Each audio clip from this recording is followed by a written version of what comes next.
Okay, take two. Hopefully this audio is working this time, but this is such an important topic. I really wanted to come back to it. I have the most amazing little listing, and I was thinking about the potential buyer for it. And honestly, it's people who would be renting. And I think that right now in this market, it seems like if you're in your 20s or 30s and you just want to rent a little two-bedroom place downtown, have great access to all of the great food and botanical gardens, renting feels like the right option. But I want to say a big but. I want to go through the actual numbers with you here because frankly, if you are a renter or you know someone who is, and you're settled here in this area, you know where you want to live, you have a little bit of cash on hand, and you are comfortable with a slightly higher payment than your rent is right now, then this could be a really good time to start looking into it. So I'm going to compare two different scenarios. I'm going to compare the listing that I have that's super cute, and I would love for you to come check out today at my open house. I'm having a little happy hour open house Friday evening. So if you want to stop by downtown, I will drop the info, of course, all over my social media and in the comments here.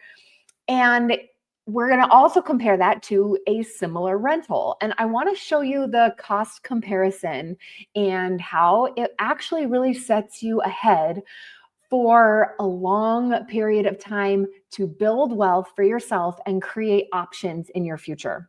Okay, so this listing is in the Montclair Mayfair area. It's super cute. Let's just check out the pictures. Look how great the lighting is here. She has tons of little plants. It's a nice open floor plan, 2 bedrooms, 1 bath. It does have a garage that is detached and a really amazing little deck, sunny patio area for growing plants and just sitting and having coffee. So if you are interested in taking a look, of course, let me know. But let's check out what the payment situation is, okay? So this one is listed for $380, and I'm just assuming some things here, like a lot of things. And so, of course, you should talk to a mortgage professional, but I really like to just get an idea for the financing with my clients before you actually start shopping, because it's important when you're buying a property. It's important to understand what the finances look like before you really make a decision that it's time to purchase. So let's just assume a 5% down payment. That's about $20,000. You probably need around, $25,000 to close. Now, maybe you can get that as a gift from somebody. There's tax benefits, and I can help coach you on how to ask for that. This property has some, taxes, insurance, and HOA. The good news about an HOA is that it covers all kinds of things like exterior maintenance, and it makes your property insurance much lower. So the total monthly payment is about $2,924. Okay.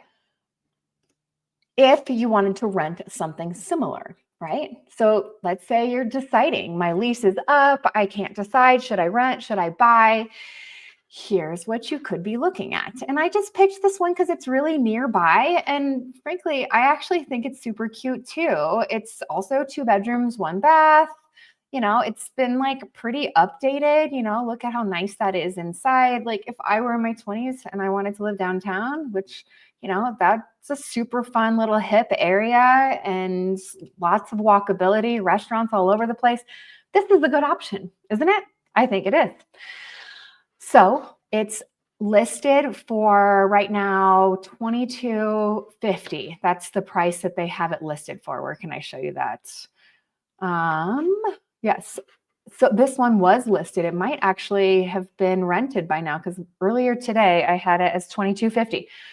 Well, anyway, let's compare. Okay, so if you are looking at a home price of purchasing this, 13th Street property, it's listed for $380. Okay, so lots of assumptions. We just kind of chatted through that. Interest rates are hovering around 7, 6.5, depending on your credit and situation.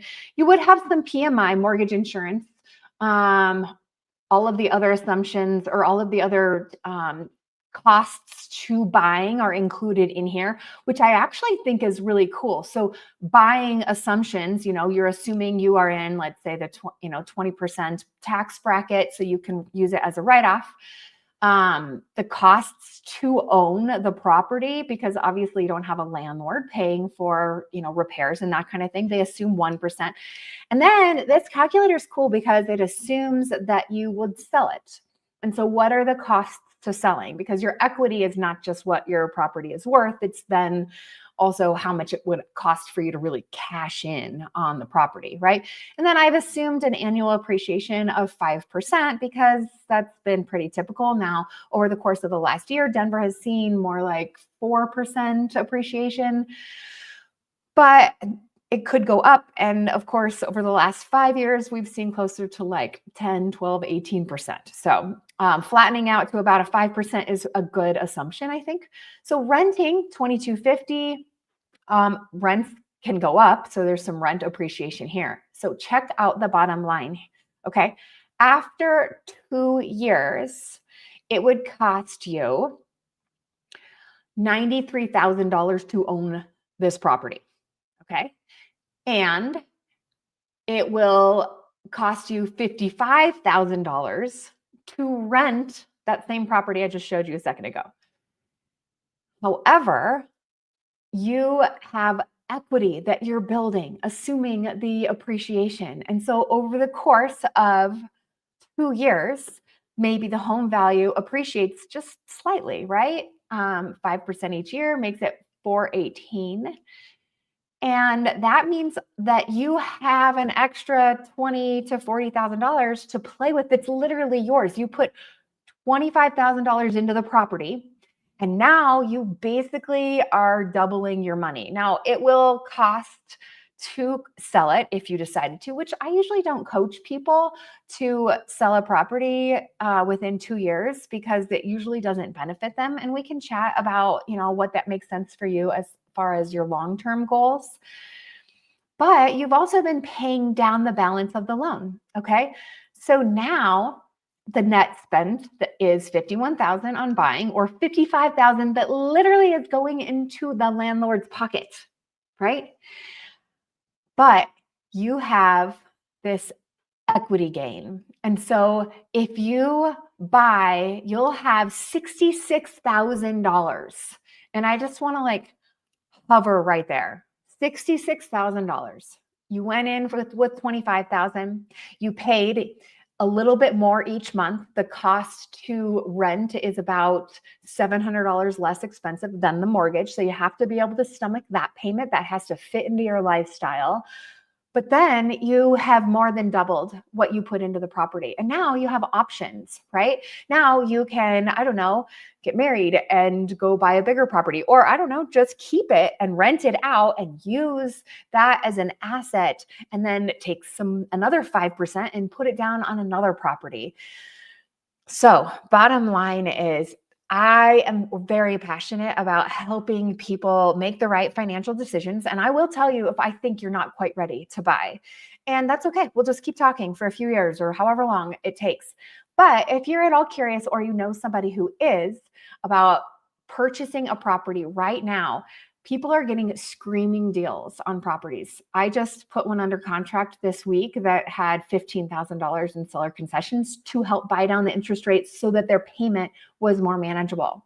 So reach out to me or share this with somebody who needs my help.